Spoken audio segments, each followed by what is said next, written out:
भारत के हमले से पाकिस्तान को बड़ा नुकसान हुआ है। भारत से लड़ने के लिए अब दुनिया के सामने पाकिस्तान को भीख मांगनी पड़ रही है। ये इस वक्त की बड़ी खबर है। पाकिस्तान के हाथ में एक बार फिर वो भीख का कटोरा आ चुका है।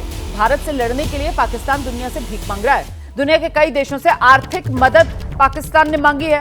पाकिस्तान के वित्त मंत्रालय ने विश्व बैंक से भी मदद मांगी है। तो वर्ल्ड बैंक के दरवाजे पर पाकिस्तान पहुंचा है। दुनिया के अन्य देशों से पाकिस्तान मदद मांग रहा है। पाकिस्तान के हाथ में कटोरा, पाकिस्तान के लोगों के पास खाने को नहीं है और पाकिस्तान की आर्मी ने पाकिस्तान के लोगों को इस युद्ध में झोंक दिया है, जिसके बाद पाकिस्तान में हालात जो है अब वो बद से बदतर होना तय है। और ऐसे में पाकिस्तान एक बार फिर दुनिया के सामने कटोरा लेकर, पाकिस्तान के हाथ में कटोरा। और ये कोई नई खबर नहीं है। देखिए, इससे पहले जिस तरीके से पाकिस्तान FATF की ग्रे लिस्ट पे पहुंचा था, उस समय में भी पाकिस्तान की जो आर्थिक हालत है वो बेहद खस्ता हो गई थी। हालांकि बाद में किसी तरीके से ये भरोसा देकर FATF को कि वो तमाम नियमों का पालन करेगा, पाकिस्तान उस ग्रे लिस्ट से बाहर निकलने में तो कामयाब हुआ था। लेकिन पाकिस्तान ने आतंकवाद वाली अपनी नीति तो बदली नहीं और ऐसे में पाकिस्तान की आर्थिक खस्ताहाली जस की तस रही। और अब ये युद्ध जो पाकिस्तान ने भारत के साथ मोल ले लिया है, जिसके लिए पाकिस्तान के पास पैसा नहीं है, धेला भर नहीं है, इसीलिए एक बार फिर पाकिस्तान हाथ में कटोरा लेकर दुनिया के मुल्कों के सामने भीख मांग रहा है। आशीष, जी हाँ, बिल्कुल। देखिए, आधिकारिक तौर पे अपने गवर्नमेंट ऑफ पाकिस्तान के इकोनॉमिक अफेयर्स डिवीजन के आधिकारिक हैंडल से इसको पोस्ट करके, अब ज्यादा देर नहीं, पहले कुछ मिनटों पहले ही पाकिस्तान सरकार ने बाकायदा पोस्ट करके पूरी वर्ल्ड कम्युनिटी से और अपने इंटरनेशनल पार्टनर से निवेदन किया है कि जो स्टॉक्स गिरते जा रहे हैं अमिड एस्केलेटिंग वॉर, वो किसी तरह से लोन दे, हमारी सहायता करें, आर्थिक मदद करें। ये दिखाता है कि किस तरह से व्यवस्था वहां पर चरमराती जा रही है। भारतीय हमले के बाद पाकिस्तान की कमर पूरी तरह से टूट चुकी है, यहाँ तक कि अब वो छुप करके इस तरह से बैक नहीं कर पा रहे हैं। सार्वजनिक तौर पर पोस्ट करके आधिकारिक तौर पर भीख मांग रहे हैं वर्ल्ड कम्युनिटी से कि इंडिया से पूछना है, हमने हमारी मदद करिए। और फिर आप देखें जो ये पोस्ट किया गया है रोमाना, इसमें एक और बड़ी दिलचस्प बात यह है कि वो आखिर में रिक्वेस्ट करते हैं, निवेदन कर रहे हैं इंटरनेशनल कम्युनिटी से कि किसी तरह डीएस्केलेट करा दो, किसी तरह शांति दोबारा से स्थापित करा दो। यानी कि भारतीय सेना के जवाबी हमले के बाद पाकिस्तान की सेना, पाकिस्तान की हुकूमत की कमर इतनी बुरी तरह से टूट चुकी है कि उनको इस बात का एहसास हो गया है कि अब वो इस जंग को ज्यादा नहीं खींच सकते, भारत का ज्यादा मुकाबला नहीं कर पाएगी पाकिस्तान की फौज। लिहाजा पाकिस्तान की सरकार अब दोनों हाथ जोड़ करके पूरे विश्व समुदाय से रिक्वेस्ट कर रही है कि उनको थोड़े से पैसे दे दे और किसी तरह से भारत के साथ जो जंग की स्थिति है उसमें डीएस्केलेशन करा दे। बिल्कुल स्पष्ट है कि पाकिस्तान अब पूरी तरह से पाकिस्तान की कमर भारतीय फौज ने तोड़ दी। ये बड़ी जानकारी दे रहे हैं हमारे सहयोगी आशीष सिंह। देखिए किस तरीके से पाकिस्तान जो है अब वो फिर दुनिया के दर पर पहुंच चुका है और दुनिया के देशों से पाकिस्तान की तरफ से एक तो पैसे की मांग की जा रही है और साथ ही साथ पाकिस्तान ये चाह रहा है कि दुनिया के देश बीच बचाव करा दें, दुनिया के देश उसको किसी तरीके से बचा लें। दुनिया के देश, ये जिस स्थिति में पाकिस्तान ने खुद को अपने आप झोंका है, भारत जो पाकिस्तान को सबक सिखाए बिना पीछे अब नहीं हटेगा, उससे पाकिस्तान को बचा लें। इस बीच बड़ी खबर आ रही है, हरियाणा के पंचकुला में सायरन बजा।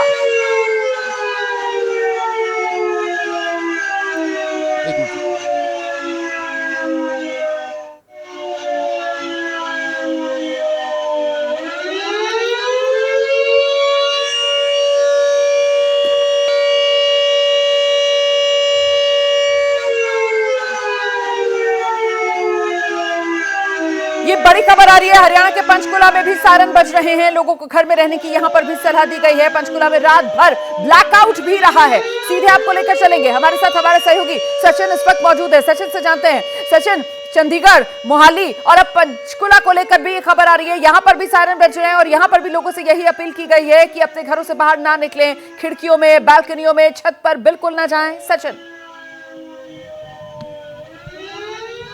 जी बिल्कुल बिल्कुल, मैंने पहले कहा कि ये ट्राई सिटी है, चंडीगढ़, पंचकुला और मोहाली, इन तीनों ट्राई सिटीज में जो है अलर्ट मोड पे है प्रशासन। जो है एयरफोर्स स्टेशन की तरफ से अलर्ट भेजा गया, चंडीगढ़ एडमिनिस्ट्रेशन को भेजा गया, वो अलर्ट जो है मोहाली एडमिनिस्ट्रेशन, पंचकुला एडमिनिस्ट्रेशन, उन लोगों के साथ शेयर किया गया वहां प्रशासन के साथ। और मोहाली और पंचकुला में भी बराबर अलर्टनेस जो है वो बरती जा रही है। लोगों को जो है कहा गया है कि इंडोर रहें, बालकनीज में ना आए। तो ये ट्राई सिटी जो है, ट्राई सिटी अलर्ट मोड पे है। जिस तरीके से अलर्ट जो है एयरफोर्स स्टेशन चंडीगढ़ के द्वारा शेयर किया गया है, एयर वार्निंग दरअसल जो जिसको कह रहे हैं वो शेयर की गई है चंडीगढ़ एडमिनिस्ट्रेशन के साथ।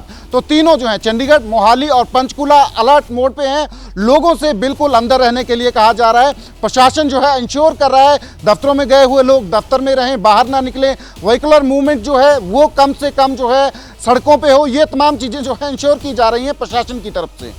ये बड़ी जानकारी दे रहे हैं हमारे सहयोगी सचिन लगातार चंडीगढ़ से, मोहाली से, पंचकुला से आपको पल पल का अपडेट पहुंचा रहे हैं। और देखिए एक तरीके से ये जो तीनों शहर हैं, आप कह सकते हैं कि एक दूसरे से लगे हुए शहर हैं और यहां पर रह रहकर सायरन बज रहे हैं और लोगों से सतर्क रहने की अपील की जा रही है। एक बार फिर से जरा सायरन की आवाज सुन लीजिए आप।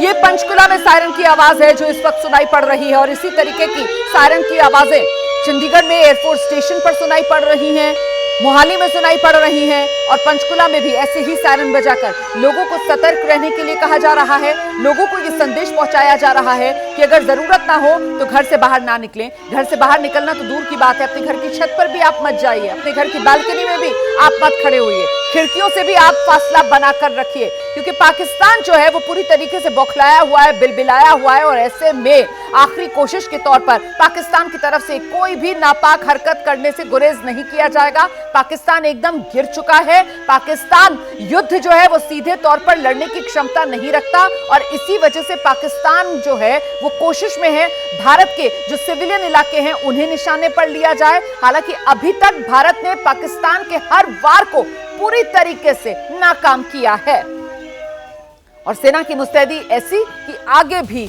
हमारी सुरक्षा को लेकर हमारे मन में किसी तरीके की आशंका होनी नहीं चाहिए, लेकिन एहतियात हम सबको बरतनी होगी। और इस बीच बीती रात भारत की एंटी एयरक्राफ्ट गन जो काउंटर ड्रोन सिस्टम के तौर पर पहचान रखती है उसका इस्तेमाल किया गया है, पाकिस्तान के हमले को नाकाम किया गया है और किस तरीके से इन एंटी एयरक्राफ्ट गन्स का इस्तेमाल किया गया ये मैं आपको बता रही हूं। देखिए जो अलग अलग हथियार, उनकी सिनर्जी पिछले कुछ दिनों में देखने के लिए मिल रही है। अब कल जिन हथियारों ने अपना करिश्मा दिखाया उसमें ये ZU-23 mm वाली गन्स, इसके अलावा शिल्का गन सिस्टम, इसके अलावा L-70, ये वो तमाम हथियार थे जो पाकिस्तान की तरफ से आ रहे ड्रोन्स को नेस्तो नाबूद कर रहे थे। पाकिस्तान ने बीती रात अपने यहां से ड्रोन उड़ाए इस मंशा के साथ कि हिंदुस्तान में वो नुकसान पहुंचाएंगे और हमारे रिहायशी इलाकों को कल पाकिस्तान की तरफ से टारगेट पर लेने की कोशिश की गई, लेकिन पाकिस्तान का हर वार खाली गया। पाकिस्तान के हर वार के सामने हमारे ये हथियार ढाल बनकर खड़े रहे, जिसमें ZU-23 mm की ये गन सिस्टम आप देख रहे हैं, इसने पाकिस्तान के ड्रोन्स को मार गिराया। इसके अलावा L-70 गन आप देख रहे हैं, ये मुस्तैद थी और जहां ड्रोन नजर आ रहा था पाकिस्तान का उसको जमीन पर गिराया जा रहा था। और इसी तरीके से जो शिल्का गन सिस्टम है वो भी इन प्लेस और उसने भी पाकिस्तान के जिस भी ड्रोन ने भारत की सरहद में घुसकर हमें नुकसान पहुंचाने की कोशिश की उसको जमीन पर लाकर ढेर किया।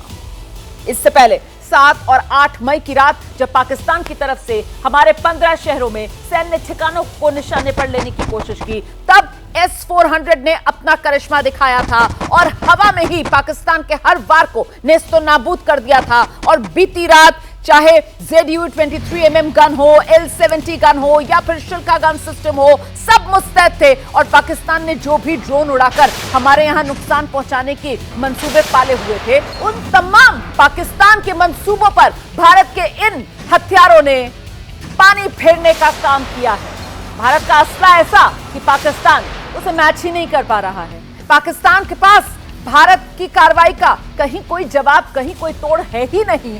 पूरी तरीके से अभी तक की स्थिति यह है कि पाकिस्तान घुटनों पर है, लेकिन पाकिस्तान अपनी फितरत का मारा, पाकिस्तान आतंकवाद को पालने पोसने की रणनीति पर आगे बढ़ता एक ऐसा देश है जो सबक सीखने को तैयार नहीं है। रोज भारत के हाथों मार खा रहा है, रोज हमारे हाथों पिट रहा है, लेकिन बाज नहीं आ रहा। कोशिश अभी भी कर रहा है। पर फिर मैं उसी बात का जिक्र करूंगी कि जो हमारे हथियारों की सिनर्जी है और वो लगातार देखने के लिए मिल रही है, उसी का ये नतीजा कि पाकिस्तान अभी तक भारत के सामने चारों खाने चित, चाहे भारत के ऑफेंसिव एक्शंस हो, चाहे भारत के डिफेंसिव एक्शंस हो, सब इन प्लेस। आपको याद है ना कैसे 6 और 7 मई की वो रात थी जब भारत ने अपने लड़ाकू विमानों को उड़ाया था और लड़ाकू विमानों के जरिए वो अलग अलग मिसाइल थे, जिसमें ब्रह्मोस से लेकर स्काल्प मिसाइल तक थे, और वो पाकिस्तान में पल रहे आतंकी अड्डों को नेस्तो नाबूद करके वापस लौटे थे। और इसके बाद फिर वो रात आई जब पाकिस्तान की तरफ से हमारे 15 शहरों में सैन्य ठिकानों को निशाने पर लेने की जब नापाक कोशिश की गई, तो फिर भारत का S-400 सिस्टम वो एक्शन में आया और उसने भारत की तरफ आने वाले पाकिस्तान के हर हथियार को आसमान में ही हवा कर दिया। पाकिस्तान धुआं धुआं कर दिया। और फिर बारी आई हमारे हार्पी ड्रोन्स की। हार्पी ड्रोन्स जो भारत ने इजराइल से लिए, हार्पी ड्रोन्स जो बेहद घातक होते हैं। दिन की रोशनी में भारत ने वो हार्पी ड्रोन कल उड़ाए थे और पाकिस्तान का एयर डिफेंस सिस्टम जो है उसको ध्वस्त किया था। थक हार कर बीती रात पाकिस्तान की तरफ से अपने ड्रोन उड़ाए गए और पाकिस्तान के उन ड्रोन्स को, जो अभी मैं हथियार आपको दिखा रही थी, जिसमें ZU-23 mm गन्स की बात हो, L-70 गन्स की बात हो या फिर शिल्का गन सिस्टम की बात हो, वो इन एक्शन आया और पाकिस्तान ढेर। इस बीच एक और बड़ी खबर आपको बता दूं, पाकिस्तान ने जम्मू और सांबा में ड्रोन हमले की कोशिश की, जिसके भारतीय सेना ने पूरी तरीके से नाकाम कर पाकिस्तान को जवाब दिया। पाकिस्तान को भारत लगातार करारा जवाब दे रहा है। पाकिस्तान में डर है, पाकिस्तान में खौफ है। जम्मू में, सांबा में, बॉर्डर से सटे पाकिस्तान का गांव पड़ता है सेंधावाली गांव, और यहां सेंधावाली गांव में सन्नाटा है। गांव खाली कर लोग दूर जा रहे हैं। गुरुवार शाम पाकिस्तान ने ड्रोन भेजकर जम्मू के सैन्य ठिकानों और जम्मू शहर को निशाना बनाने की कोशिश की, जिसका माकूल जवाब भारत के एयर डिफेंस सिस्टम ने दिया और उन सभी ड्रोन्स को नाकाम कर दिया गया। इसके बाद लगातार सांबा सेक्टर में पाकिस्तान की तरफ से युद्ध विराम उल्लंघन किया गया और पूरी रात सांबा सेक्टर में भारतीय BSF और भारतीय सेना ने पाकिस्तान को करारा जवाब दिया।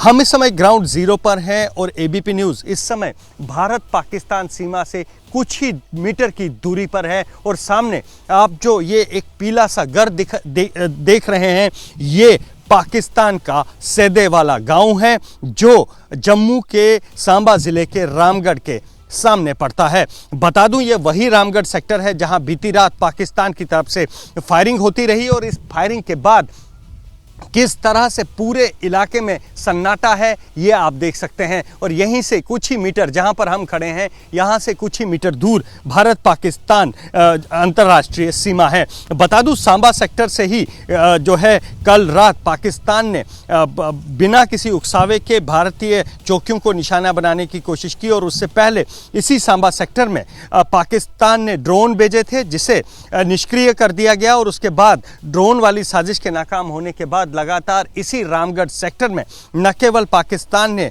फायरिंग की बल्कि एक बड़ी घुसपैठ की कोशिश को भी अंजाम दिया गया। बताया ये जा रहा है कि इसी इलाके से, रामगढ़ के सामने वाले इलाके से पाकिस्तान के जैश-ए-मोहम्मद के करीब 12 आतंकियों ने हमारी तरफ घुसपैठ करने की कोशिश की, लेकिन BSF ने इस घुसपैठ की कोशिश को नाकाम किया और करीब 7 से 9 आतंकियों के मारे जाने की खबर उसमें आ रही है और बाकी आतंकी जो हैं इसी इलाके में भागे हैं। इलाका आप देख रहे हैं, एक्सक्लूसिव तस्वीरें ABP न्यूज़ पर, और सामने आप देख सकते हैं कि भारत की स्ट्राइक के बाद, भारत की जवाबी कार्रवाई के बाद किस तरह से पूरे इलाके में सन्नाटा है।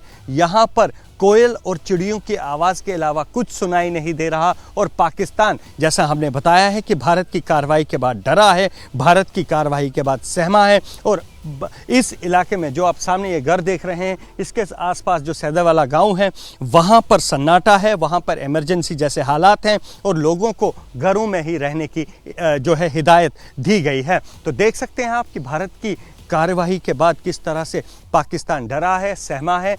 तस्वीरें आप एक्सक्लूसिव एबीपी न्यूज़ पर देख रहे हैं। सैदे वाला गांव है रामगढ़ के सामने और वहां के घर भी आप देख रहे हैं कि घर तो फिलहाल थोड़ी दूर से हम आपको दिखा रहे हैं, लेकिन खेत किस तरह से शांत है, किसी तरीके की कोई आवाज़ नहीं आ रही। डरे हुए पाकिस्तान की एक्सक्लूसिव रिपोर्ट एबीपी न्यूज़ पर। कैमरा पर्सन पवन चौधरी के साथ अजय बाचलो, एबीपी न्यूज़, सांभा। तो ये डरे हुए पाकिस्तान की एक्सक्लूसिव रिपोर्ट दिखा रहे थे आप, एक्सक्लूसिव तस्वीरें देख रहे थे आप अजय बाचलू की इस रिपोर्ट में। भारत पाकिस्तान तनाव के बीच एक और बड़ी खबर। मुंबई में समुद्री किनारों की सुरक्षा और बढ़ा दी गई है। समुद्री किनारे से लोगों को हटने को कहा जा रहा है। समुद्र किनारे घूमने से लोगों को फिलहाल मना किया गया है। ये बड़ी खबर है, मुंबई से आ रही है। मुंबई, जहां लोगों से ये अपील की जा रही है कि समुद्र किनारे घूमने फिलहाल ना आए, समुद्र किनारे से लोग हट जाएं। सुरक्षा के मद्देनजर फिलहाल मुंबई में समुद्री किनारों की सुरक्षा बढ़ाई गई। तो देखिए किस तरीके से चौकसी जो है वो हर तरफ बढ़ती जा रही है और ऐसे में महाराष्ट्र, मुंबई, यहां मुंबई में समुद्री किनारों की सुरक्षा जो है वो और बढ़ा दी गई है। और इस बीच हमारे साथ हमारे तमाम सहयोगी इस वक्त मौजूद हैं। नीरज राजपूत मेरे साथ जुड़ रहे हैं न्यूज रूम से। स्टूडियो में मेरे साथ मेरे सहयोगी आशीष कुमार सिंह भी इस वक्त मौजूद हैं और साथ ही ग्राउंड से हमारे साथ अंकित गुप्ता लगातार बने हुए हैं। जरा आप नीरज का रुख करते हैं और नीरज से जानते हैं, नीरज अभी और क्या डिटेल्स मिल रही हैं? वो साउथ ब्लॉक में जो हाई प्रोफाइल मीटिंग चल रही है जिसमें सीडीएस से लेकर तीनों सेनाओं के प्रमुख, डीजीएमओ सब मौजूद हैं और रक्षा मंत्री को ब्रीफ कर रहे हैं, उसको लेकर कुछ खबरें छनकर आ पा रही हैं? बिल्कुल, अभी तो जो ब्रीफिंग रोमाना चल रही है उसमें जो तीनों सेना प्रमुख हैं और साथ ही सीडीएस वो बता रहे हैं एक तो पूरा ओवरऑल सिचुएशन क्या है इस वक्त भारत और पाकिस्तान के बीच में बॉर्डर एरियाज़ में। बीती शाम में किस तरह से जो पाकिस्तान की तरफ से जो अटैक हुआ, ड्रोन अटैक हुआ, खासतौर से जम्मू में और राजस्थान बॉर्डर पर हुआ, उसके बारे में पूरी जानकारी और हमारा काउंटर सिस्टम क्या होता है वो उसके बारे में जानकारी इस वक्त जो है तीनों सेना प्रमुख राजनाथ सिंह को दे रहे हैं। इसके अलावा मैं आपको एक और अपडेट दे देता हूं रोमाना, जो कि पता चल पाया है कि बीती शाम कैसे हमने जो पाकिस्तान का जो ड्रोन अटैक था। जी जी जी नीरज, अपनी बात पूरी कीजिए। हाँ, मैं ये बता रहा था कि रोमाना जो बीती शाम हमने जो काउंटर किया पाकिस्तान के अटैक का, जो उनके ड्रोन्स आए थे, उसके लिए हमने लगातार अभी आपने रिपोर्ट भी दिखाई थी जिसमें हमने बताया था कि किस तरह से ZU-23 mm छिलका और L-70 गन्स का इस्तेमाल किया। इसके अलावा जो हमने और जो इस्तेमाल किया, हमने अपनी गन्स का जो इस्तेमाल किया, इसमें पिचोरा जो गन है उसका इस्तेमाल किया, समर मिसाइल का इस्तेमाल किया गया और इसके अलावा एयर डिफेंस मिसाइल सिस्टम का हमने इस्तेमाल किया। एयर डिफेंस गन यानी आकाश मिसाइल और दूसरी जो गन्स होती हैं, जो एंटी एयरक्राफ्ट गन्स, उनका इस्तेमाल किया गया, जिसके चलते जो पूरा पाकिस्तान का जो काउंटर का जो अटैक था उसको भारत ने काउंटर किया और न्यूट्रलाइज किया, जिसके चलते एक भी ड्रोन जो था पाकिस्तान का लोइटरिंग म्यूनिशन था वो भारत की ज़मीन पर नहीं गिर पाया और आसमान में ही इस हमले को विफल कर दिया गया। बिल्कुल, आप रहिए मेरे साथ नीरज, में लौटूंगी आपके पास। जरा जल्दी से अंकित गुप्ता के पास दर्शकों को लेकर चलेंगे। ग्राउंड पर अंकित गुप्ता मौजूद हैं, जो बैठक चल रही है उस पर अंकित की नजर बनी हुई है। साथ ही साथ अंकित जिस बात का जिक्र अभी नीरज कर रहे थे कि साहब स्ट्रेंथ है, ये ताकत दिखाती है भारतीय सेना की कि पाकिस्तान की तरफ से जो भी नाकाम कोशिश की जा रही है उसको कैसे भारत ने इस्तेनाबूद करा, मतलब उसके निशान भारत की जमीन पर भी हम नहीं आने दे रहे। अंकित। बिल्कुल रोमाना, और देखिए केंद्र सरकार की तरफ से जो तीनों सेना प्रमुख है, उसके अलावा सीडीएस और डीजीएमओ से पहले भी बैठकें होती रही हैं, लेकिन आज अभी जो सूत्रों से जानकारी मिल रही है कि जो सरकार का केंद्रीय नेतृत्व है, जो वरिष्ठ नेतृत्व है जिसमें प्रधानमंत्री, गृहमंत्री और रक्षा मंत्री हैं, ये तीनों ही लगातार जो है अलग अलग बैठकें करके जानकारी लेते रहे रात भर भी। और ऐसी जानकारी मिली है कि प्रधानमंत्री भी जब तक ये पूरा घटनाक्रम चलता रहा है देर रात तक लगातार उनके पास में इंफॉर्मेशन आ रही थी, कभी रक्षा मंत्रालय की तरफ से, कभी जो है एनएसए की तरफ से। लेकिन एक जानकारी निकल के सामने आ रही है, जो बैठक चल रही है, इस बैठक के दौरान जो है रक्षा मंत्री राजनाथ सिंह साफ संदेश दे रहे हैं कि भारत की संप्रभुता पे अगर किसी भी तरह का कोई हमला है तो उसको बर्दाश्त नहीं किया जाएगा। और पाकिस्तान ने ये जो हरकत की है कि हमारे सिविलियंस पर हमला किया और उसके बाद में कल देर रात, कल 8 बजे के आसपास जिस तरीके से ड्रोन का इस्तेमाल करके हमारे एयरपोर्ट्स और मिलिट्री इंस्टॉलेशंस की तरफ उसका मुंह मोड़ा, उसको बर्दाश्त नहीं किया जाएगा। और पाकिस्तान की नापाक हरकतों का हमको जितना जो कड़े से कड़ा जवाब देना पड़े, हम तैयार है, सेना जवाब दे। और जो राजनीतिक इच्छा शक्ति की कोई कमी नहीं है, पूरी है तमाम जो लोग हैं वो सेना के साथ खड़े हुए हैं। तो साफ तौर पर जानकारी यही निकल के सामने आ रही है कि सरकार की तरफ से सेना को एक बार फिर से कहा जा रहा है कि आपको जैसे सही लगता है, जहां सही लगता है, आप जवाब दीजिए, जो तरीका आपको सही लगता है उस तरह से जवाब दीजिए। सरकार आपके साथ में खड़ी है, लेकिन पाकिस्तान के इस नापाक हरकतों को बर्दाश्त नहीं किया जाएगा। तो पाकिस्तान की नापाक हरकतों को बर्दाश्त नहीं किया जाएगा, पाकिस्तान को सबक सिखाया जाएगा और पाकिस्तान को सबक दुनिया को बताकर सिखाया जाएगा। इसी को लेकर जो वर्ल्ड कम्युनिटी है उससे किस तरीके की रिस्पांस सामने निकल कर आ रही है, इस पर जरा जानकारी लेते हैं। आशीष हमारे साथ यहाँ स्टूडियो में मौजूद है। आशीष,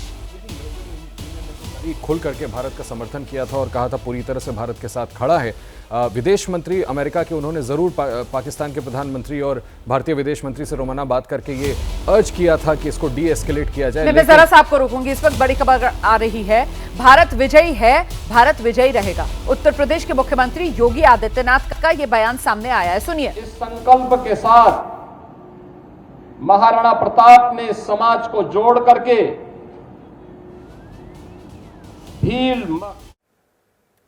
तो पाकिस्तान को लेकर उत्तर प्रदेश के मुख्यमंत्री योगी आदित्यनाथ का यह बड़ा बयान सामने आया है। योगी आदित्यनाथ कह रहे हैं पाकिस्तान अब अपने वजूद को लेकर जूझेगा, भारत तो विजयी है, भारत तो विजयी रहेगा। पाकिस्तान दुनिया के सामने अब करा रहा है और पाकिस्तान अब अपने वजूद को लेकर जूझेगा। योगी आदित्यनाथ की तरफ से जब ये कहा जाता है तो फिर इसके मायने बड़े हो जाते हैं, क्योंकि पाकिस्तान का वजूद और पाकिस्तान अगर अपने वजूद को लेकर जूझेगा तो फिर बड़ा सवाल ये कि आखिरकार क्या होने जा रहा है पाकिस्तान के वजूद के साथ, किस तरीके से पाकिस्तान खंड खंड होने जा रहा है, क्या पाकिस्तान के 4 टुकड़े होने जा रहे हैं। पाकिस्तान में खुद भीतर गृह युद्ध जैसी स्थिति बनी हुई है। एक तरफ बलूचिस्तान है और जहां पर बलोच लिबरेशन आर्मी की तरफ से बड़े दावे किए जा रहे हैं कैसे उन्होंने बलूचिस्तान के एक हिस्से को पाकिस्तानी आर्मी से छुड़ा लिया है और उस पर अब वो अपने कब्जे की बात कर रहे हैं। वहीं गिलगिट बाल्टिस्तान में लोग जो हैं वो सड़कों पर उतरे हुए हैं और उनकी तरफ से अपने दावे किए जा रहे हैं और वो पाकिस्तान की सेना और पाकिस्तान की सरकार के खिलाफ आवाज बुलंद कर रहे हैं। और पाकिस्तान में ये जो स्थिति घर के भीतर बनी हुई है और जिस तरीके से पाकिस्तान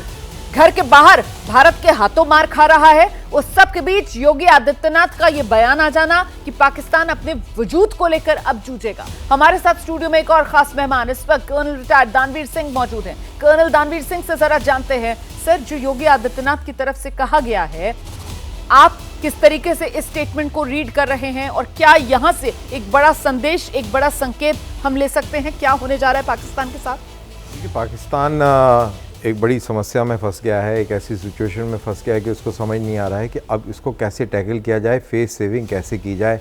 अमेरिका का बयान देखिए, जिस तरीके से अमेरिका ने बयान देके अपने आप को डिस्टेंस कर दिया और एक तरीके से बेसिकली भारत को एक फ्री रन दे दिया है।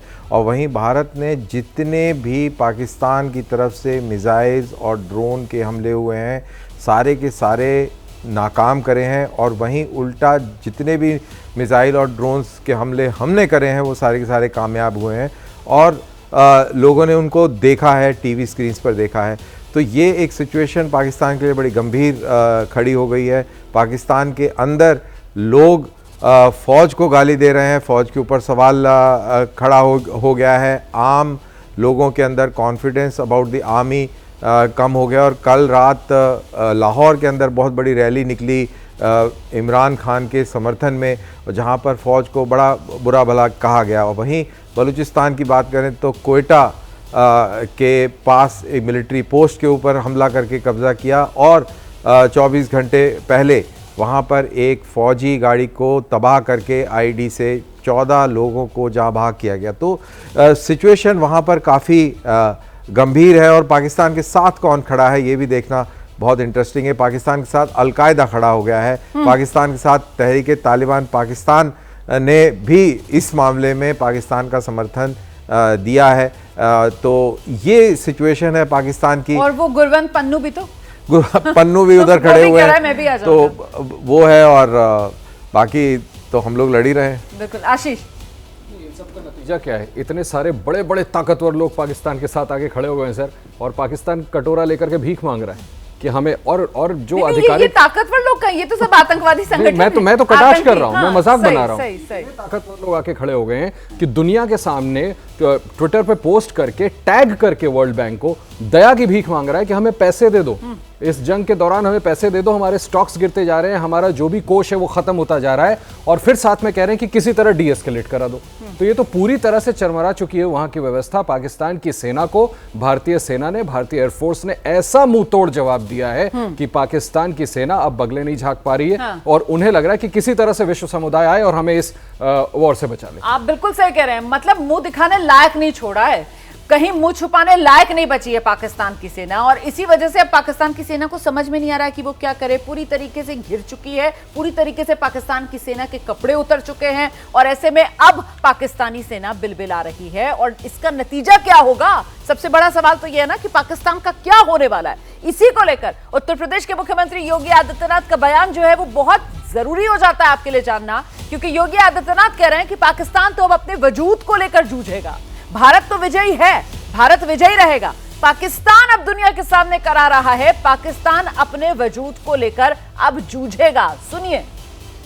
प्रधानमंत्री मोदी जी का जो संकल्प था, हमारे बहादुर जवानों ने, तीनों सेनाओं ने पाकिस्तान को उसका करारा जवाब देकर के आज आप देख रहे होंगे किस रूप में अलग थलग पड़ा पाकिस्तान आज दुनिया के सामने कराहता हुआ नजर आ रहा है।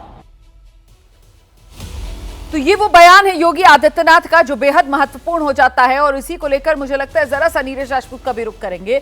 नीरज, जिस तरीके से इंटरनली पाकिस्तान घिरा हुआ है, और अब दुनिया में तो देखिए कोई मुल्क है नहीं जो पाकिस्तान का साथ दे, या फिर कोई मुल्क ऐसा है नहीं जो पाकिस्तान के साथ अगर हो भी तो भारत का सामना कर सके। ऐसे में सवाल ये कि अब पाकिस्तान का होने क्या जा रहा है? पाकिस्तान का खंड खंड होना तय? बिल्कुल रोमाना, आपने बिल्कुल ठीक कहा। ये एक फेल्ड स्टेट है, नाकाम देश है, असफल देश है। और जो हम लोग देख रहे हैं, जो पाकिस्तान की सरकार क्या कह रही है और पाकिस्तानी सेना हम जो देख रहे हैं, दरअसल रोमाना वहाँ की जो आर्मी है वो इंडिपेंडेंटली काम करती है, वो सरकार के अंतर्गत काम नहीं करती है। और बहुत हद तक संभव है कि जो ये अटैक्स हुए, जो ड्रोन अटैक हुए कल बीती शाम जो हुए, ये उनकी आर्मी ने खुद में खुद कर दिया हो और अपनी सरकार को बताया ही नहीं हो। इसीलिए उनकी सरकार जो है, उनका जो विदेश मंत्रालय है, उनका जो इकोनॉमिक अफेयर्स डिवीजन है, वो अलग बयान दे रहा है। वो ये कह रहा है कि हमने कोई अटैक किया ही नहीं, क्योंकि उनको पता ही नहीं। उनकी जो, जैसे अभी हम लोग सुबह से आप बता रहे हैं, हमारे सहयोगी अंकित और दूसरे संवाददाता बता रहे हैं कि सीडीएस के साथ मीटिंग कर रहे हैं, तीनों थल सेना प्रमुख और वायुसेना और नौसेना प्रमुख के साथ रक्षा मंत्री राजनाथ सिंह मीटिंग कर रहे हैं। उनके यहाँ कोई ऐसी मीटिंग नहीं होती, उनके यहाँ आर्मी चीफ मीटिंग कर लेते हैं, शहबाज शरीफ की मीटिंग लेते हैं, आप ये मानकर चलिए। तो ऐसे में बहुत हद तक संभव है कि ये जो अटैक्स किए पाकिस्तानी सेना ने, ये अपने इंडिपेंडेंटली कर लिए, और उनकी जो सरकार है वो गिड़गिड़ा रही है, वो कह रही है कि भैया हमने नहीं किया ये अटैक्स। टाइमिंग को लेकर पाकिस्तान की सरकार तो टाइमिंग की वजह से बहुत रो रही होगी ना। पाकिस्तान की सरकार को तो ये टाइमिंग बहुत खल रही होगी। सेना ने अगर हवा भी नहीं लगने दी, और सेना ने अगर अपने दम पर ही ये सब कर दिया, जो कि करने के लिए जानी जाती है, इसी के लिए बदनाम है पाकिस्तान की सेना। बिल्कुल बिल्कुल, जरा सा जल्दी से आशीष को लेकर आएंगे, क्योंकि आशीष वो आईएमएफ में पाकिस्तान को मदद के लिए जो मामला है वो आना है सामने, और ऐसे में आप टाइमिंग देख लीजिए, पाकिस्तान कैसे दुनिया के सामने बेनकाब हो रहा है। आशीष, पाकिस्तानी हुकूमत को कि अगर अपनी जरा भी साख बचानी है तो किसी तरह से अपने आप को इस वॉर से डिस्टेंस करो। पाकिस्तान की सेना कह रही है कि हम भारत का मुंहतोड़ जवाब देंगे, सरकार कह रही है कि भैया किसी तरह से डीएस्केलेट करा दो। ये बिल्कुल उनकी पोल खोल करके रख दे रहा है, और हो सकता है कि नीरज जो कह रहे हैं कि बिल्कुल भी उनकी नॉलेज के बगैर पाकिस्तान आर्मी ने इस ऑपरेशन को किया, आसिम मुनीर अपने आप को जस्टिफाई करने की कोशिश भी कर रहे हैं, लेकिन ये दाव पूरा उल्टा पड़ गया है। और इतना उल्टा पड़ गया है कि अब अपने आतंकी जो मुख्य प्लानर था पहलगाम हमले का, सैफुल्ला कसूरी को बचाने के लिए जाकर के उसके इलाके में जाकर के सुरंग बना रही है पाकिस्तान आर्मी। आप वर्ल्ड बैंक से एक तरफ पैसे मांग रहे हैं, डीएस्केलेट करने को कह रहे हैं, और आपकी पाकिस्तानी सेना जो है वो जनाजों में जा रही है, और मुख्य आतंकी को जो कि डिप्टी कमांडर है लश्कर तैयबा का, उसको बचाने में लगी हुई है। कैसा मुल्क है ये, कितना टूट चुका है, ये सबके सामने जग जाहिर है। बिल्कुल, और अलकायदा से लेकर टीटीपी जो है वो सब समर्थन में पाकिस्तान के आ रहे हैं, और ऐसे में जब आईएमएफ के सामने कटोरा लेकर पहुंचेंगे तो फिर क्या ही इनको मदद मिलेगी, किस मुंह से आईएमएफ से ये मदद मांगेंगे, ये भी अपने आप में देखना होगा। और इस बीच ये तस्वीरें जो दर्शक देख रहे हैं, ये दरअसल पंजाब की तस्वीरें हैं, पठानकोट की तस्वीरें हैं, जो एक तरफ आप देख रहे हैं, एक तरफ तो आप योगी आदित्यनाथ को देख रहे हैं, और जो दूसरी तरफ तस्वीरें हैं ये पंजाब के पठानकोट की तस्वीरें हैं। यहां पर सर्च ऑपरेशन चलाया जा रहा है, और ये सर्च ऑपरेशन किसी सूचना के आधार पर चलाया जा रहा है। ऐसे में यहां पर किसी तरीके का कोई संदिग्ध सामान या फिर कोई संदिग्ध व्यक्ति, उसके छिपे होने की खबर के बाद पंजाब पुलिस का ये एक्शन। कर्नल दानवीर स्टूडियो में हमारे साथ मौजूद है। कर्नल दानवीर, बिल्कुल ये बॉर्डर से लगता हुआ इलाका है, यहाँ पर इस तरीके से पंजाब पुलिस यहाँ एक्शन में जो नजर आ रही है, कैसे देखा जाए इसको? देखिए जी, बिल्कुल लॉजिकल इसका जो एनालिसिस होता है वो ये है कि रात भर यहाँ पर काफ़ी ड्रोन्स और मिसाइल्स चले हैं, उनको मार गिराया गया है। पाकिस्तान के विमानों की भी बात है, वो भी मार गिराए हैं। तो हो सकता है कि उसके मलबे की सर्च में हो, या कोई इस तरीके की चीज़ वहाँ पर पड़ी हो, अनएक्सप्लोडेड एमिनिशन हो, मिसाइल हो, वो पड़ी हो। तो ये सारी चीज़ें हो सकती हैं। फिर ऑफ कोर्स जो आप बोल रहे हैं कि हो सकता है कोई संदिग्ध आदमी या लोग वहाँ पर किसी को दिखे हों, तो उसकी सर्च हो सकती है। तो ये कोई भी इस तरीके की चीज़, क्योंकि बॉर्डरिंग इलाका है, तो हो सकता है। बिल्कुल। आशीष के पास कुछ खबर है जी। मैं इस पे एड अप करना चाहता हूँ कि जो प्राइमरी इन्फॉर्मेशन आई थी वो ये आई है कि पठानकोट में कुछ जगहों पे ये धुएं का गुबार देखने को मिला है काफ़ी ऊपर, और सुजानपुर कैंट एरिया और ममून, ये 2 जगह बताए जा रहे हैं जहां पर शायद हिट करने की कोशिश की थी, जिसको कि भारतीय फौज ने, एयरफोर्स ने उसको ध्वस्त कर दिया था। मतलब ये आज सुबह की बात है? जी बिल्कुल। और उसको भारतीय फौज ने नाकाम कर दिया था, लेकिन चूंकि वहां पर स्मोक दिख रहा था, मुझे लगता है इस वजह से उस पूरे एरिया को वेरीफाई कर रहे हैं कि कहीं ऐसा तो कुछ नहीं है जिसको अभी भी कंटेन करने की जरूरत है। शायद इस वजह से ये फोर्सेस सिक्योरिटी वाले सूखी पत्तियां वगैरह होंगी, गर्मी का मौसम। सर एक चीज और हो सकता है, उसको आप बेहतर बताएंगे, कहीं ऐसा तो नहीं कि इस बात का भी भय हो कि जो भी स्ट्राइक्स पाकिस्तान की तरफ से की गई, उसके डिस्गाइज में कुछ आतंकियों को घुसाने की कोशिश की गई? कुछ भी हो सकता है। इसीलिए मैंने वो संदिग्ध कोई व्यक्ति हो सकता है, इसका भी हमने जिक्र किया है यहाँ पर, क्योंकि ये पाकिस्तान इस तरीके का सर जो रणनीति है वो अपनाई जाती है सर वॉरफेयर में। जरा इसके बारे में भी बिल्कुल बताइए। इस तरीके की सिचुएशन में, और जो आपकी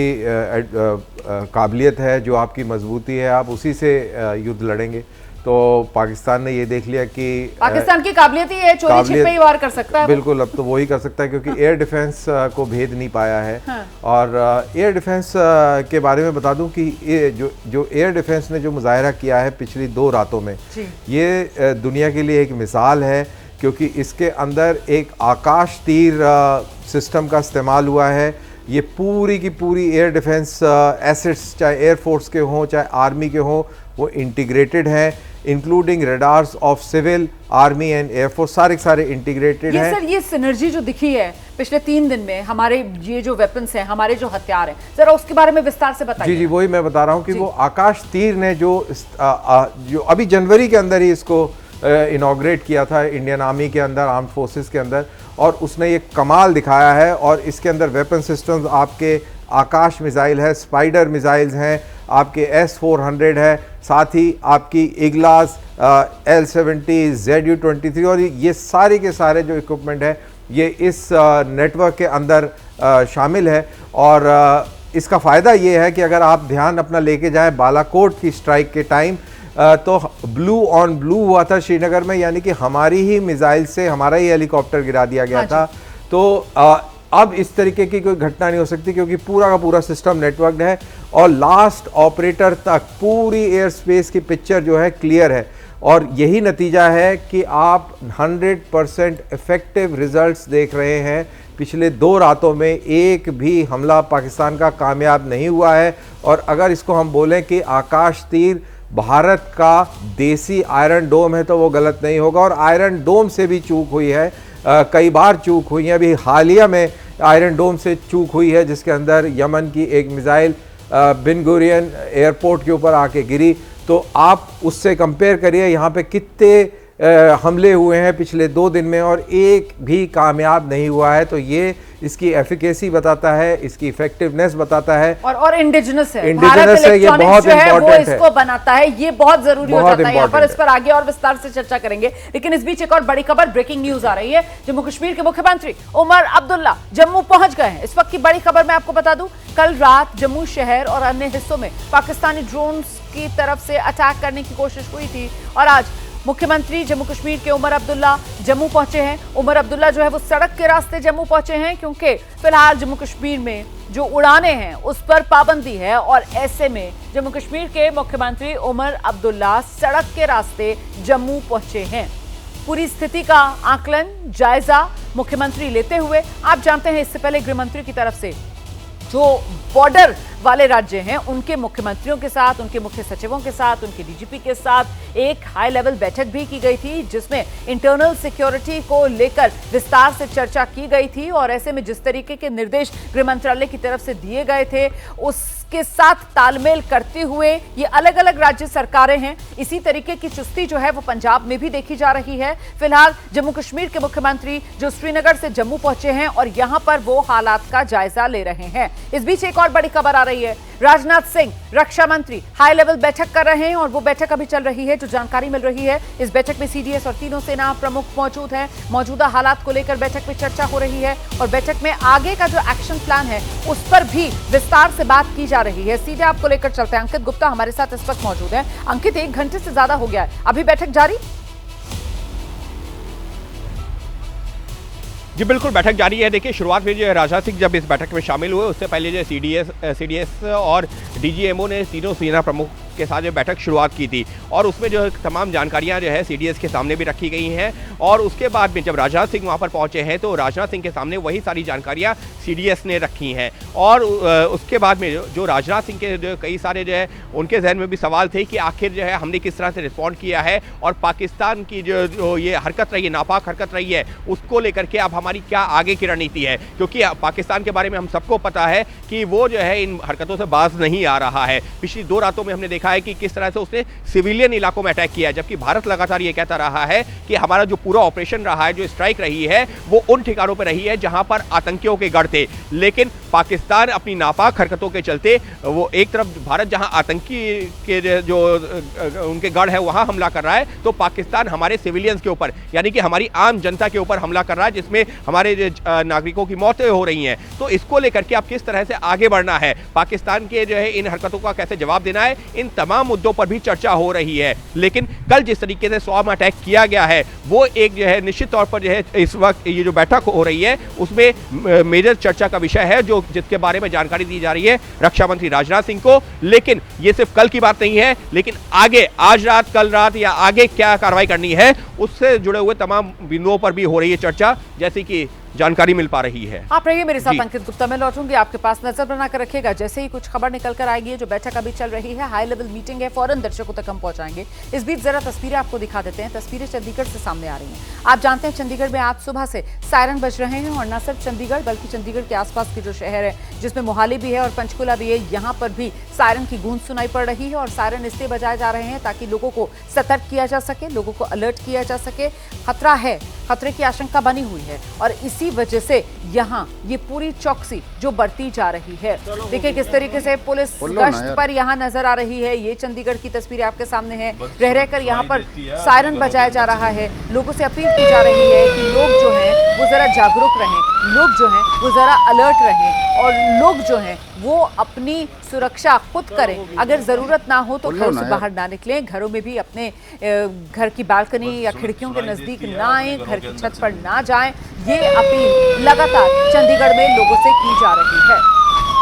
तो एक तरफ देश के भीतर ये तस्वीर, देश के भीतर ये मुस्तैदी, ये सतर्कता जो बढ़ती जा रही है, देश के नागरिकों को भी उनकी जिम्मेदारी का एहसास कराया जा रहा है कि देखिए सेना सक्षम है, सेना मुस्तैद है, सेना आपकी सुरक्षा के लिए सरहद पर डटी हुई है। लेकिन आप भी एक जिम्मेदार नागरिक के तौर पर अपना फर्ज निभाइए, आप भी अपनी सुरक्षा को लेकर सतर्क रहिए, चौकस रहिए। लेकिन इस सब के बीच सबसे महत्वपूर्ण ये बैठक हो जाती है, जो हालांकि ये हम जानते हैं कि एक तरीके से ये रूटीन का मामला होता है। जो तीनों सेनाओं के प्रमुख होते हैं, सीडीएस होते हैं, रक्षा मंत्री से मिलते हैं, उनको अपडेट करते हैं इस तरीके की सिचुएशन में। लेकिन बावजूद इसके वो जो एस्केलेशन लैडर है इस वॉर लाइक सिचुएशन में जिस पर आगे बढ़ता जा रहा है पाकिस्तान, ये जो बैठक चल रही है इसमें कर्नल दानवीर आपको लगता है कि किसी तरीके का कोई महत्वपूर्ण फैसला लिया जा सकता है या किसी तरीके का कोई महत्वपूर्ण निर्देश सेना को दिया जा सकता है आगे के लिए? देखिए, सबसे पहले तो जो एस्केलेटरी लैडर की आपने बात करी, तो जो पहले युद्ध हुआ करते थे, इनफैक्ट पिछले 10 साल के अंदर बहुत कुछ चेंज हो गया है। तो एस्केलेटरी लैडर का जो मीनिंग पहले हुआ करता था, अब वो मीनिंग वो एग्जैक्टली वो नहीं है। मैं कहूँगा कि एस्केलेटरी लैडर उस तरीके से अब लीनियर नहीं है। कैसे बदला? बहुत कुछ बदली हो गया, टेक्नोलॉजी प्रिडोमिनेंट हो गई है। अभी तक देखिए भारत की फौज मोबिलाइज नहीं हुई है। देखिए कितनी बड़ी चीज़ है। आपको पराक्रम के टाइम का याद दिला दें कि जब पार्लियामेंट के ऊपर हमला हुआ था तो उसके तुरंत बाद मोबिलाइजेशन इंडियन आर्मी का हो गया था। हजारों की तादाद में, लाखों की तादाद में सैनिक दूर दूर से ट्रेनों से by road and by air mobilise हुए थे, अलग अलग जगहों पर पहुंचे थे। इस तरीके की कोई हरकत आपको देखने को नहीं मिल रही है। और बगैर मोबिलाइजेशन के आप देख रहे हैं कि एक दूसरे की टेरिटरी के अंदर हमले हो रहे हैं। तो ये पूरा जो तरीकाकार है ये पूरा का पूरा बदली हो गया है। और हमने अज़रबैजान में देखा, फिर रशिया यूक्रेन में देख रहे हैं, अभी भी चल रहा है। और उधर इज़राइल, सीरिया, ईरान, लेबनान और यमन के साथ जो वहाँ पर मिडिल ईस्ट में चल रहा है, ये सब चीज़ें हमको ये बता रही हैं कि लड़ाई का स्वरूप बदली हो गया। आपने जो सवाल ये पूछा कि ये जो इतनी हाई लेवल मीटिंग चल रही है, इसमें क्या निर्देश सेना को दिए जा सकते हैं? देखिए, सारे के सारे प्लान्स और सारे ऑप्शंस बहुत पहले से एक्सरसाइज्ड हैं, टेम्पलेटेड हैं और उनको रिव्यू किया जाता है। स्टॉक ऑफ सिचुएशन लिया गया होगा कि कल रात को क्या हुआ है, इंटेलिजेंस इनपुट्स और गैदर करे होंगे। इसमें इलेक्ट्रॉनिक इंटेलिजेंस है, सिग्नल इंटेलिजेंस है, इसके अंदर सैटेलाइट बेस्ड इंटेलिजेंस है, इसके आपके जो एलाइज है उनके साथ जो कॉपरेशन है उससे इंटेलिजेंस जो मिल रही है। तो ये सारी चीज़ें कोलैबोरेट होकर और आपके जो प्लान्स हैं उनको फाइन ट्यून करके और फिर दोबारा से के लिए दोबारा से एक नई स्ट्रैटेजी आप कह सकते हैं, एक नई रणनीति आप कह सकते हैं, एक नया रिस्पांस आप कह सकते हैं जो इस सिचुएशन के हिसाब से तय किया जाएगा। ये बड़ी जानकारी हमें कर्नल दानवीर दे रहे हैं। देखिए, इस बीच दिल्ली में सुरक्षा को लेकर अलर्ट है। खासतौर से दिल्ली के अंदर जो ऐतिहासिक इमारतें हैं वहां सुरक्षा और ज्यादा चाक चौबंद कर दी गई है। दिखाते हैं आपको अपने सहयोगी तनाव के मद्देनजर अब दिल्ली के तमाम जो ऐतिहासिक इमारतें हैं वहां पर सुरक्षा बढ़ा दी गई है। इस समय हम लाल किला पर मौजूद हैं और आप देख सकते हैं कि किस तरह से यहाँ पर दिल्ली पुलिस के तमाम जो जवान हैं वो मुस्तैद तैनात कर दिए गए हैं। चूंकि यहाँ पर सुरक्षा के मद्देनजर पहले भी जो फोर्सेस थी वो तैनात कर दिए जाते थे, लेकिन सीधे तौर पर हम इस पूरे मामले में अब लाल किले पे हैं। हमारे साथ तरुण जी हैं जो CISF के इंचार्ज हैं। तरुण जी, क्या आप लोगों को डायरेक्शन दिया गया है और आज क्या बदलाव है सिक्योरिटी में? सर, बदलाव में कुछ अंतर नहीं है। ऑपरेशनल रेडीनेस है। हम लोगों के कैजुअल कंडीशन में नहीं रहना है, बस थोड़ा ऑपरेशनली अलर्ट रहना है, बाकी एज इट इज़ है हमारा। सायरन जो है वो बजता रहेगा थोड़ी थोड़ी देर में? हाँ, वो थोड़ा ऑपरेशनल रेडीनेस के लिए ज़रूरी है। बीच में हमारे को ऐसा लगेगा तो हम एक्टिव रहेंगे उसमें, एयर अटैक के लिए खासतौर पर। तो ये फिलहाल आप देख भी सकते हैं कि किस तरह से यहाँ पर सायरन बजाया जा रहा है, लोगों को अलर्ट किया जा रहा है। सीधे तौर पर अगर देखा जाए तो बड़ी सुरक्षा यहाँ पर बढ़ाई गई है। आप देख सकते हैं कि किस तरह से लाल किला के बाहर सुरक्षा बढ़ाई गई है और न केवल दिल्ली पुलिस के जवान को तैनात किया गया है बल्कि आप देखिए कि यहाँ पर पैरामिलिट्री फोर्सेस को भी तैनात किया गया है।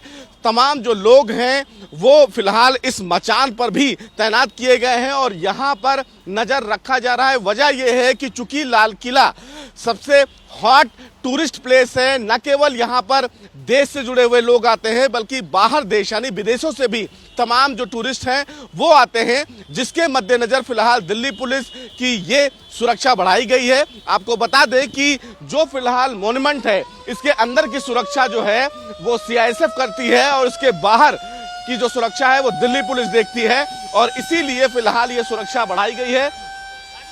और आप देखिए कि सीधे तौर पर यहाँ पर जो सुरक्षा बढ़ाई गई है वो यहाँ पर कहीं ना कहीं बढ़ाई गई है। हमारे साथ और भी जो अधिकारी हैं वो मौजूद हैं।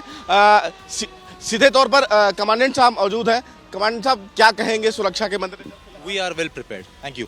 Yes. तो ये देखिए फिलहाल सीआईएसएफ के कमांडेंट हैं जो यहाँ पर ये बता रहे हैं कि वो वेल प्रिपेयर्ड हैं सुरक्षा के मद्देनजर। चूंकि दिल्ली पुलिस की तरफ से दिल्ली में लाल किला, इंडिया गेट, राजघाट और कहीं ना कहीं कुतुब मीनार, इन तमाम इलाकों में सुरक्षा बढ़ाई गई है। चूंकि ये जो ऐतिहासिक इमारतें हैं, यहाँ पर सुरक्षा बढ़ाने की वजह यही है कि जो भारत और पाकिस्तान के सीमा पर तनाव है, उसी के मद्देनजर ये पूरी जो व्यवस्था है वो की गई है। और तस्वीरों में जिस तरह से आपने देखा कि तमाम जो दिल्ली पुलिस के जवान हैं, पैरामिलिट्री फोर्सेज हैं, उनको मुस्तैद कर दिया गया है। उनकी जो संख्या है उसमें इजाफा की गई है ताकि किसी भी प्रकार की कोई चूक ना हो। और इसीलिए तमाम इलाके में जो सीसीटीवी लगाए गए हैं उसकी भी निगरानी की जा रही है।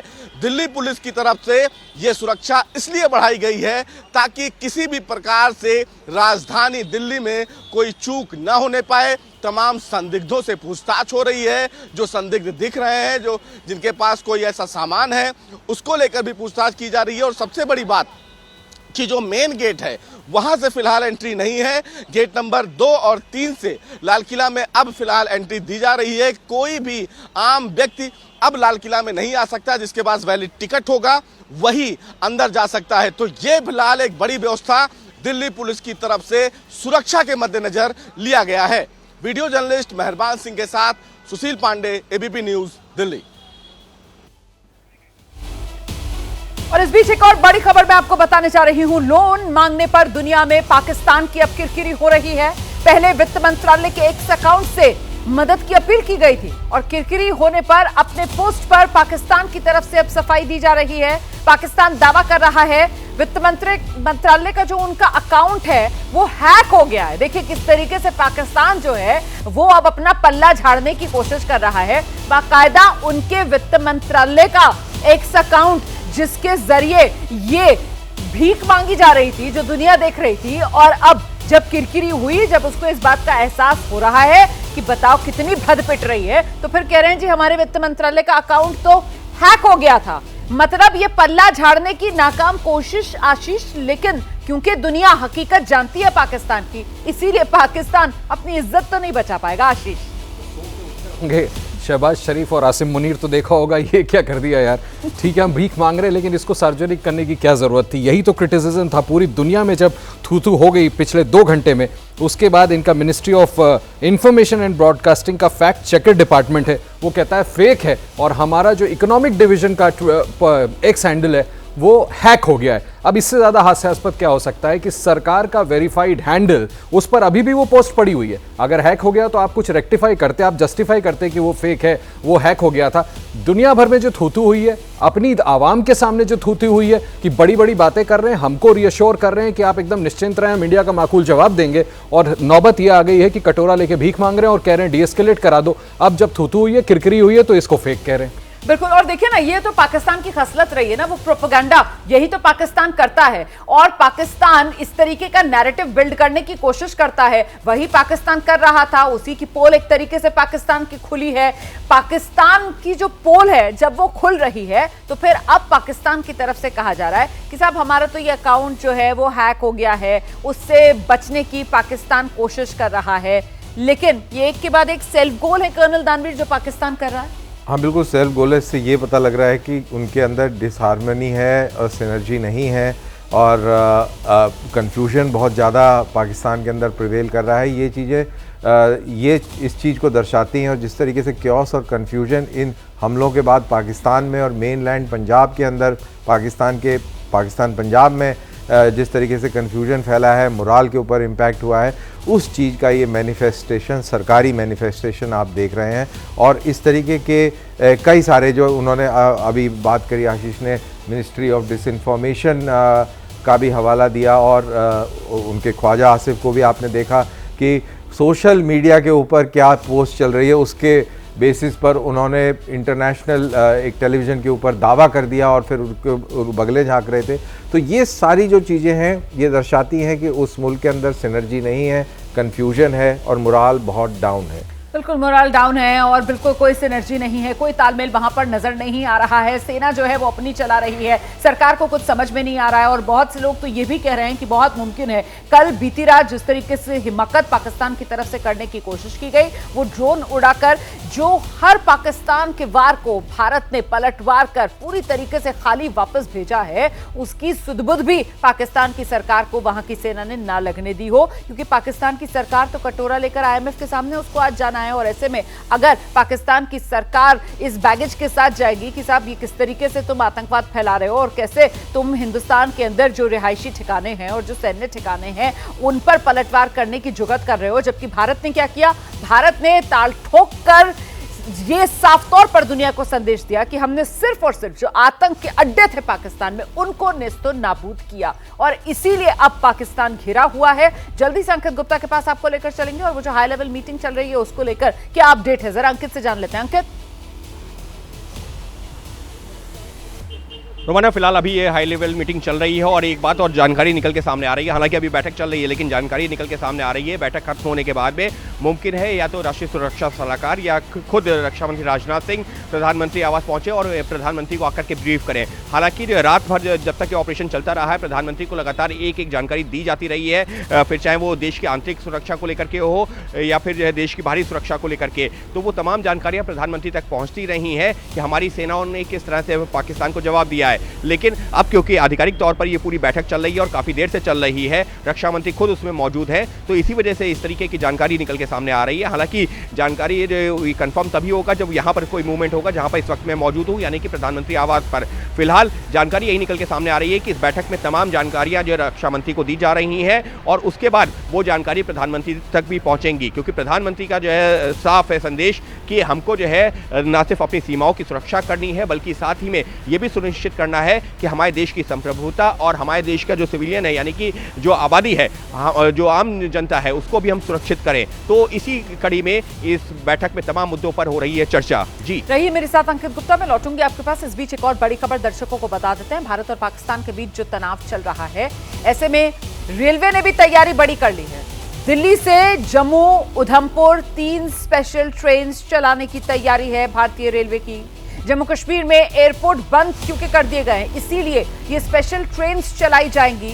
देखिए जम्मू कश्मीर में एयरपोर्ट बंद हैं और ऐसे में जम्मू उधमपुर से दिल्ली के लिए 3 स्पेशल ट्रेन चलाने की तैयारी है।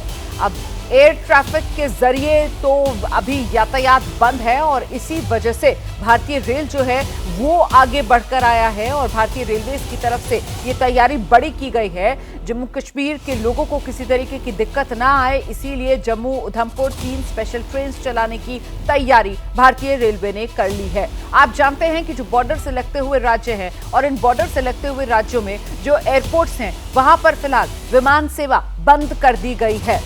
10 मई तक के लिए पहले जो आदेश था ये विमान सेवा बंद कर दी गई थी, लेकिन अब जिस तरीके से पाकिस्तान की तरफ से हिमाकतें तो खत्म नहीं हो रही हैं, ऐसे में बहुत मुमकिन है कि फिलहाल ये रोक और आगे बढ़ाई जाए। इसीलिए रेलवे ने भी अपनी तैयारी चुस्त दुरुस्त कर ली है और भारतीय रेल जो है वो 3 स्पेशल ट्रेन चलाने की तैयारी में है दिल्ली और जम्मू को जोड़ने के लिए। दिल्ली जम्मू उधमपुर के बीच ये स्पेशल ट्रेन चलाई जाएंगी, इसको लेकर बड़ा अपडेट मिल रहा है। सीधे आपको लेकर चलेंगे, नीरज राजपूत हमारे साथ लगातार बने हुए हैं और जरा नीरज से ही जानते हैं। नीरज, जिस तरीके की सिचुएशन बनी हुई है अभी तो ये नहीं उम्मीद की जा सकती कि बहुत जल्द वो बॉर्डर वाले राज्य है और वहां पर जो एयरपोर्ट्स जिन पर फिलहाल उड़ान पर जहां के लिए पाबंदी लगाई थी वो उसमें रिलैक्सेशन दिया जाएगा। इसी वजह से भारतीय रेलवे की तरफ से ये कदम जो है वो जरूरी हो जाता है। बिल्कुल रोमाना, देखिए अभी सुबह ही हमने देखा था कि कैसे जम्मू कश्मीर के जो मुख्यमंत्री हैं वो जब जम्मू गए हैं श्रीनगर से तो बाई रोड गए हैं। वो इसलिए क्योंकि एयरपोर्ट्स बंद है और कल ही बीती शाम ही ड्रोन अटैक्स हुए। हमने देखा कि जम्मू में कितना बड़ा ड्रोन अटैक पाकिस्तान की तरफ से किया गया था। इसको लेकर जो एयरपोर्ट्स हैं वो बंद हैं। ऐसे में आवाजाही लेकिन नहीं रुकेगी, आवाजाही नहीं रुकेगी तो इसके लिए ट्रेन्स के लिए इस्तेमाल किया जाएगा। शायद इसी वजह से जो है ट्रेन्स की आवाजाही बढ़ाई गई है। अभी कुछ दिन रहेगा जब तक कि पूरी तरह से हम लोग ये सुनिश्चित ना कर लें कि पाकिस्तान जो है वो कोई दूसरा मिसएडवेंचर नहीं करेगा, कोई अटैक नहीं करेगा, तब तक ये जो है एयरपोर्ट्स जो है फ्लाइट्स जो है वो बंद रहेंगी। इन एरियाज़ में कल हमने देखा था कि कितने एयरपोर्ट्स को बंद करने के लिए कहा गया है। फ्लाइट्स का भी टाइम जो है चेंजेस होगा, डाइवर्जन होगा उनकी एयर रूट्स में। तो उसी को लेकर ही ये ट्रेन्स बढ़ाई गई ताकि लोगों के बीच कोई इनकन्वीनियंस उनको ना हो आने जाने में, आवाजाही में। बिल्कुल, लोगों को कोई असुविधा ना हो, लोगों की सुविधा का ख्याल रखते हुए भारतीय रेलवेज अब आगे आया है और ये 3 स्पेशल ट्रेन हैं जो चलाई जाएंगी।